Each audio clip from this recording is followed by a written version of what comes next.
ڕێکخراوی قوتابیانی کوردستان لە درێژەی کاروچالەچەکانیدا ئامادەکاری دەکات بۆ قۆناغی دووەمی پرۆژەی میهات کە تایبەتە بە لەبەرکردنی سوورەتی ڕەحمان بە تەفسیرەوە.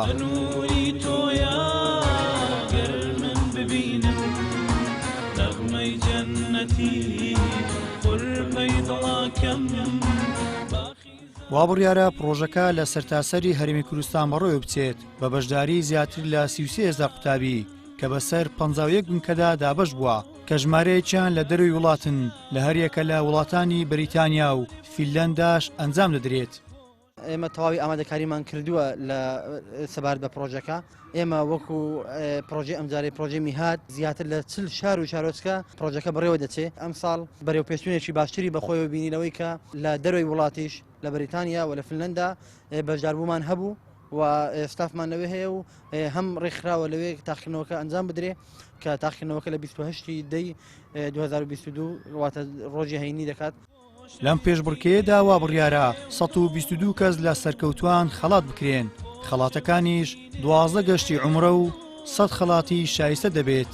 دیارە ئێمە لە پرۆژەی میهات لە ڕێکخراوی قوتابیانی کوردستان بۆ ساڵی دووەم قۆناغی دووەم سوورەتی ڕەحمانمان ڕاگەیاند بۆ لەبەرکردن بە تەفسیرەوە. دیارە سوپاس بەخۆ بەدەمەوتونێکی باشی هەبوو لە هەموو کوردستان تا ئێستا کە ڕۆژێک بەر لە تاقیکردنەوەیە 33,000 کەس خۆی ناونووس کردووە بۆ بەشداریکردن لە تاقیکردنەوەکە و هەروەها تاقیکردنەوەکە لە سەرەتادا بریتی بوو لە 10 خەڵاتی گەشتی عەمرە لەگەڵ 100 خەڵاتی تر، بەڵام ئێستا خەڵاتەکان زیاد بوون، دیارە بووە بە 12 خەڵاتی گەشتی عەمرە و 100 خەڵاتی تری هەمە جۆر.